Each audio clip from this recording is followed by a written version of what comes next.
Good afternoon. Welcome to Listen Up. We're talking about forecasting today.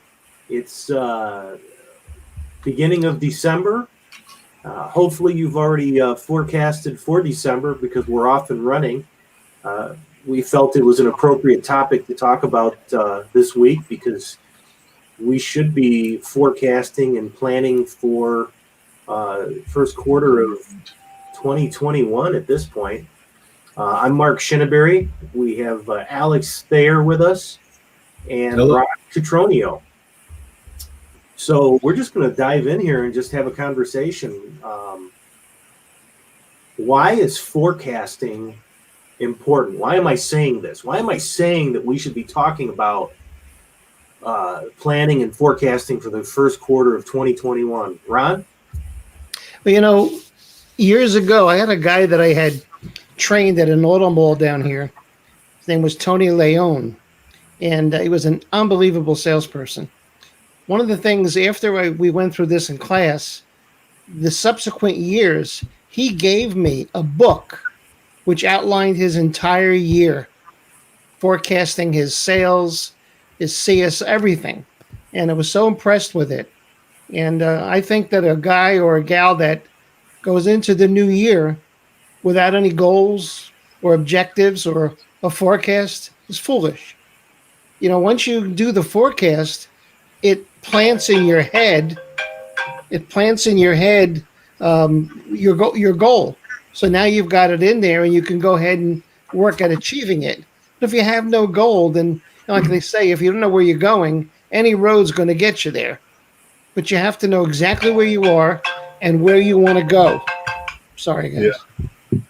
And that's what a lot of people... It just reminded me to mute my phone, Ron. Yeah, I just muted it. I'm not sure where mine is, so it might go off. I don't know. But I came up with some things that are real simple, and I found that when I would set a forecast or a goal, I was more than likely to achieve it because I had a target I was aiming at. I'll give you an example. Let's say that we darken the lights in this room and it's pitch black. I put a bullseye up somewhere in the room, and then I give you a bow and arrow, and I say, hit it. How likely is that to happen? It's not. I mean, you don't know where the goal is. It's pitch black, so you're just going to randomly shoot. Well, if we put the lights bright, there's the bullseye on the wall, put you a few paces back, give you the bow and arrow, and say, now hit it. How much more likely is it to work? So that's what a lot of the people don't do today.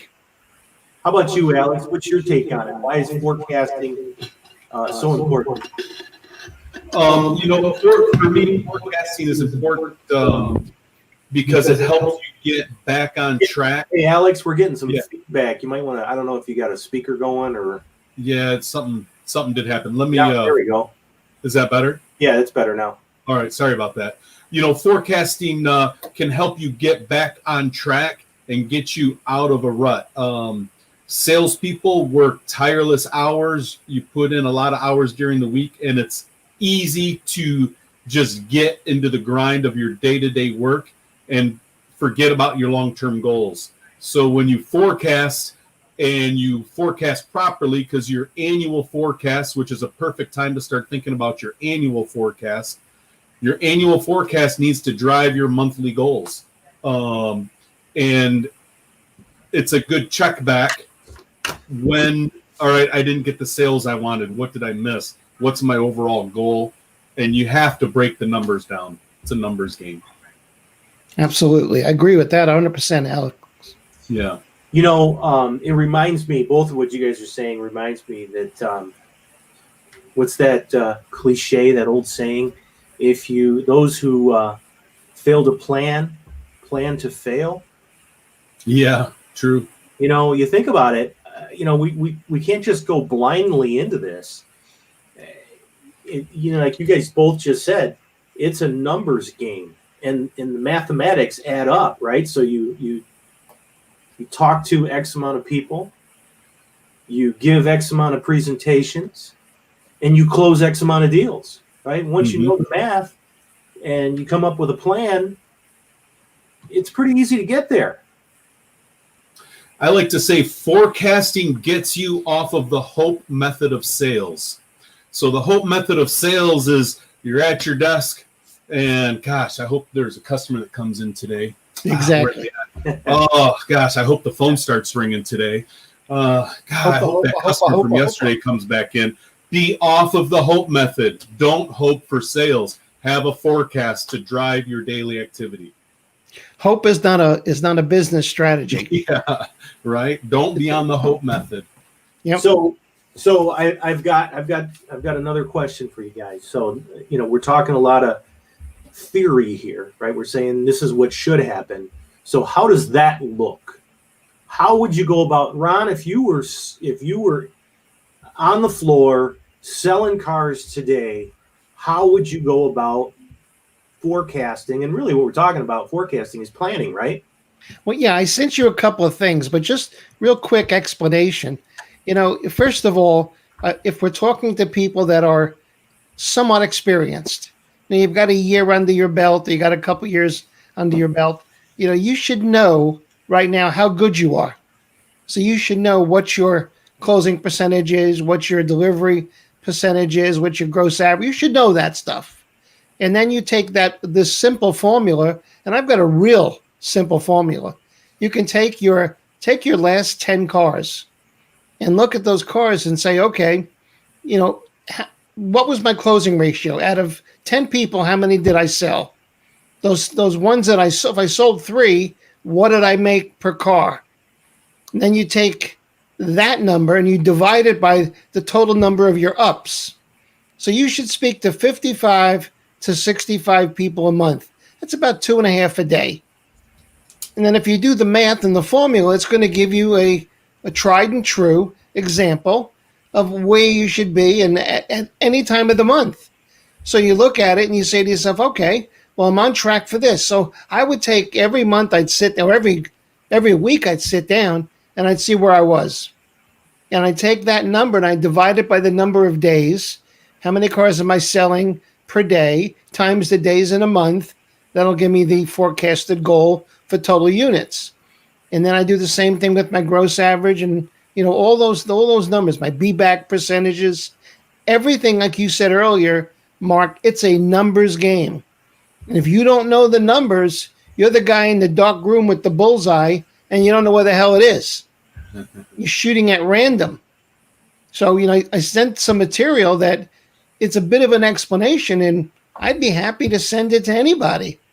You just have to, leave me a message or call me up and give me an email and I'll send it along to you. It's something simple to use. And at least once you do that, you plant that seed in your head. And no matter what you do, you're going to have that seed there. Hey, Ron, let me put that page up that you shared with me so you can share it with the group. Sure. And we can talk through it.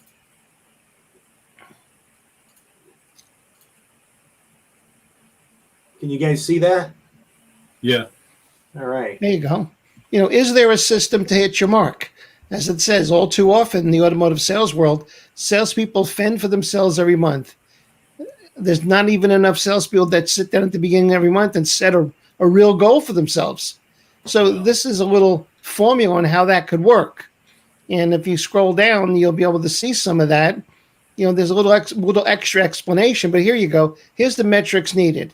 A monthly average of total money earned. What do you make a month?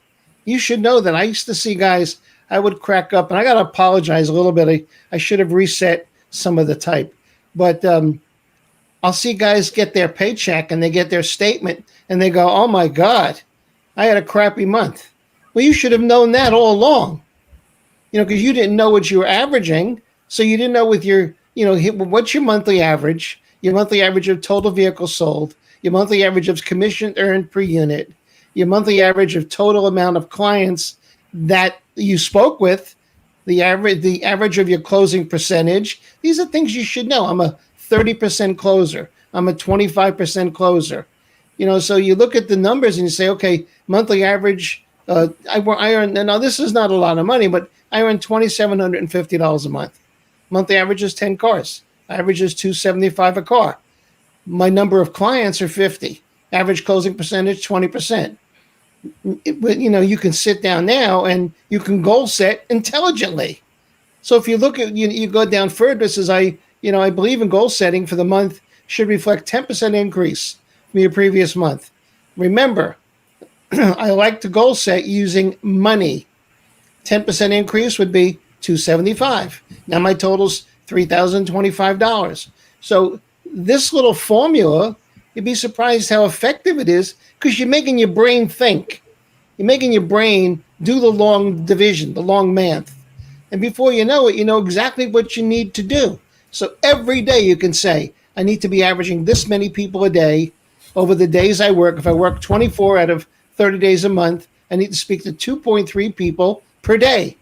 And all of a sudden, if you're speaking to 1.8 or, one a day, you're behind the eight ball. So you got to look at how do I increase that? In fact, we talked about that earlier. It says hope is not a business strategy. We got hope. So don't Ron, hope. You'd be comfortable sharing this sheet with anyone if they wanted to reach out to you? Excuse me? You'd be comfortable sharing it if they wanted it? Yeah, So anyone, absolutely. if you're I mean, I don't know whether something here got messed up in me sending it to you, but I'm looking at the way it's typeset and it's a little sloppy, but I can fix that. It probably has to do with the presentation I put it up on, but it'll look. I'm sure it looks better in Word because this isn't I had to convert it from a Word document to put it up. So, absolutely. But if you're interested in this information, if you want to use this sheet, just reach out to Ron. His number's right on the screen. You can text him or call him. And that's good information. And if you're a new or green salesperson, you're not sure about some of those numbers, I am confident you could work with your sales manager and they could help you plug in the numbers and do the math.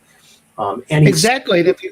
Any sales manager would be excited if you reached out to him and said, hey, could you help me forecast? Sure. Could you help me plan? You create this plan and walk into your sales manager and say, hey, boss, I want to share this with you. Be prepared because other salespeople are going to be pissed at you. Yes, they are. They're going to say, you're giving me extra work. No, I'm just making your work easier. Extra work is when you're sitting there, like Alex said earlier, well, I hope the traffic improves today. I hope I get a real buyer today. Come on. Right. Wake up and smell the coffee. How about you, Alex? What's your take on that? What do you think about his run? Yeah, they're perfect formulas. It is so valuable to be able to forecast. One of the measurements too is your 90-day average, and you always know what your 90-day average is, and you're always trying to increase your 90-day average. In forecasting, when you forecast, when you buy into forecasting and you follow it and you believe in forecasting, it can really help increase your sales. I mean, you can even know how much money you make per handshake. So if you speak to that 55 to 65 per month, you're averaging X number of dollars per month, divide it by the number, and you'll say, every handshake pays me $87.50. So don't worry about, just know that the numbers are going to fall in place. Shake those hands. Get out there and pretend you're a politician. Shake hands, kiss babies, smile, and kick ass in plain English. Absolutely right. It's all numbers. And I mean, how sweet is it if you know going into the day that you need to talk to 2 people or 3 people or 1 person, whatever the number is, to hit your number, to hit your goal, whatever that goal is. Hi, Goldie. We love it when Goldie makes a guest appearance. So, exactly. Sorry, she came and she had to see what was going on. So. That's all right. So how sweet is it if you know before you even get to your desk in the morning, you're on your way into work and you already know that you need to talk to 2, 3, 1 person to hit your ultimate goal. Because there is one thing that is certain, this is a numbers game. It's all mathematics. There's no arguing that. You talk to X amount of people you're going to give X amount of presentations, and you're going to close X amount of deals. And I sent you another sheet that has a breakdown on what those percentages should be. Where your numbers should be. How many should you speak to? How many should you demo, negotiate, close, deliver, gross average? And those numbers always prove themselves out. They do. It's so important to be able to have the numbers in front of you, know kind of, okay, here's where I should be, and have a conversation with your manager, yourself on, all right, what I want to improve this one number. Mm-hmm. What do I need to do differently to do that? There's some of the numbers right there, Mark. Yeah. Where your numbers should be. Speak to 55 to 65 customers per month based on 26 selling days. Demo 95 to 100%, negotiate 60 to 70%, B-backs 30 to 40%. You'll sell approximately 60 to 7% of them. Closing ratio should be 30%. Deliveries 80% of sold units, and you'll sell 25% of your ups. You hand this to your manager. Your manager's going to kiss you on the lips because no one else is doing it. I mean, you guys have been sales managers and GSMs and GMs. I mean, do you look at the numbers arbitrarily? You look at your operating statement and you go, holy shit. I mean, down to the nth degree. Yeah. Absolutely. Alex, you know that. Absolutely. Yeah. It makes such a difference. There is a difference between salespeople who are engaged in forecasting and salespeople who just go through the motions because they have to go through the motions. The salespeople that are engaged typically will have higher gross profits and they'll speak to more customers. It just happens. Yeah, but way. Versus those that just show up. I made it into work today. Hallelujah. They're on the Hope method. Show up and complain about not enough ups coming through the door, the advertising isn't right, and everything else that gets complained about in our industry. I'm telling you, most salespeople come into work every day with the feeling that I've got to get to my time to go home as quick as possible. They're doing at 9. They come in at 9:15. They grab a cup of coffee. You know that the average, if a salesperson is a cigarette smoker, no, I don't smoke. I don't know if you guys smoke, but cigarette smokers have to smoke. So if all of a sudden they say, well, I'm going to go get a cigarette, do you know that it takes an average of 4 minutes to get to where you're going to smoke it, 8 minutes to smoke it, and 4 minutes to come back? Divide that by a pack of cigarettes. When did you have time to work? It's crazy. So if you are that cigarette smoker that Ron is talking about, think about that for a minute. Think about if you could cut that down or cut it out, the amount of time and the amount of sales that you could increase and put more money in your pocket. I mean, it's facts. It's not, this isn't fantasy world. Yep. This is fact world. Yeah. You want to put yourself, how often can I get myself in front of an active buyer, belly to belly, face to face, to do my job?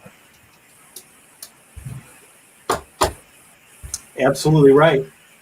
So forecasting, are we all in? Are we all believers?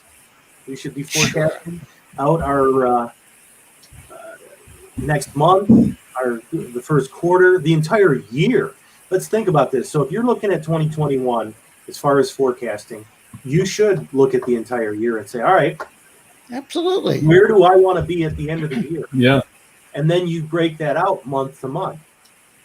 Chances are January may not be as big a month as May, April, March. But then again, if you plan it out correctly and you actually execute on your plan, every month could be a big month for you. Think about that. Now, you guys have been in positions where you got to, first of the month comes and the manager says, okay, let's go through the board. You got your motivation board up there in the wall in the meeting room, and you start going around. Okay, Mark, what are you going to do? Last month you did 10. what's your goal this month? And they just write numbers down, 12, 14, Yes. whatever it is. And you add them up and say, well, we've got a goal for 265 units. The end of the month comes, you did 160. What the hell happened? Well, it didn't happen the end of the month. It happened on the 2nd, the 5th, the 12th, the 9th. It happened during the month. Wake up. Yes. But there has to be a plan to get there, right? It's not just pull a number out of your hat. It's this is what we're going to do, and then here's our plan to get there, and here's how we're going to do it. Right? And that is... Well, I tell you what, I wish I was 35 again. I mean, I'm 69. This is a plan right here. That's part of it. Right? This is the beginnings of a plan. These are the numbers. That's knowing how good you are. And so here, if you take your income this year, which may or may not have been down because of the pandemic issues, and say, all right, here's what I made. What do I want to make next year? And divide that number down to a monthly income. Yeah. And then take these numbers and plug what your expectation is for the year, broken down by month, into these numbers. And that's how you start a realistic forecast.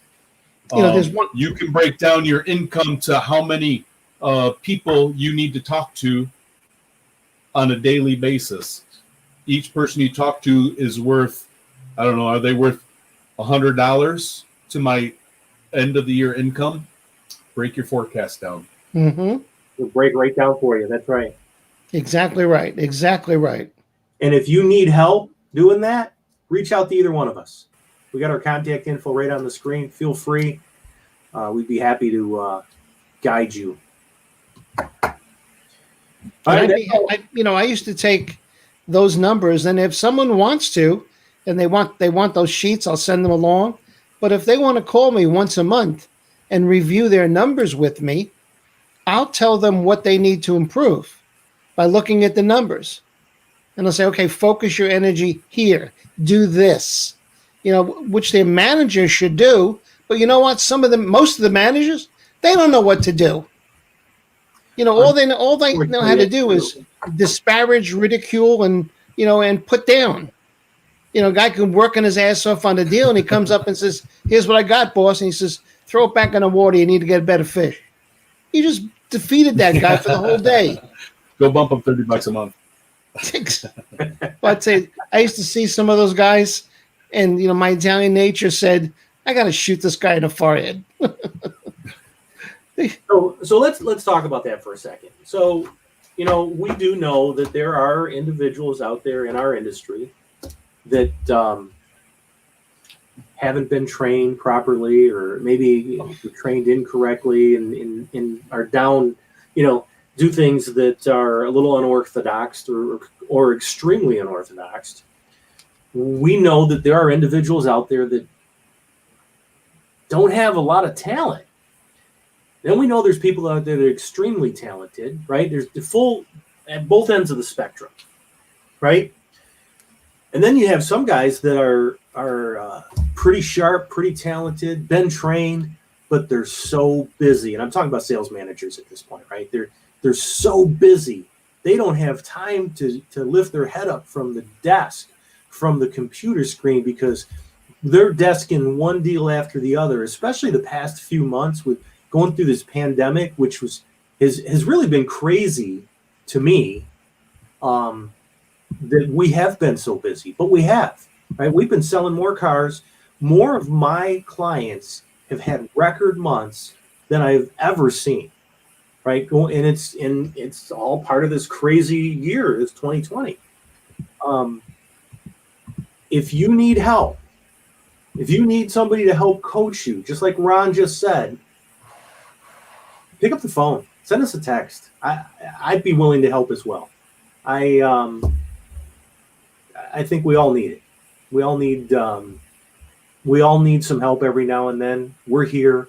I mean, we have complete training programs and all that, and full online scenarios and classes. But if you just want to talk to somebody about selling or need some guidance on forecasting, pick up the phone. Perspective. Yeah, send a message. We're here. We really just want to help improve our industry and continue to sell cars and make money. Exactly. You know, It's not hard to do. no, it's a lot of fun. You know what? I've had so much fun in this industry, and that's why I still do it. And how many And when times it you walk becomes in- not fun for you, you need to start forecasting. Yeah. That's right. You walk into a dealership and you see three guys standing over in the corner. I call that the circle jerk society. They're standing in the circle and they're talking about how bad it is. We don't advertise enough. We don't have the right cars. I remember one of my best years, Ford wasn't making automatic transmissions and putting them in F-150s. If you guys remember that years ago. So you had to sell an XLT with a 5-speed. And the guys bitched, moaned, and complained. I was selling the hell out of manual ship trucks. I didn't care. I just saw don't look at your customer as a bag of groceries. Look at someone that has a want, desire, and a need, and you're there to fill it. Yeah. Very well said. All right, gentlemen, we still have a few more minutes, but I hate to just talk to talk. I think we covered everything about forecasting. Is there anything else we could say? Sure. Well, there's always more, but we did good. Yeah, I think we did. Again, thanks for those of you that have joined us. Thanks for watching. If you need help, you want to reach out to any one of us, please feel free to do that. I'm Mark Shinneberry, and Ron, you got anything you want to add before we?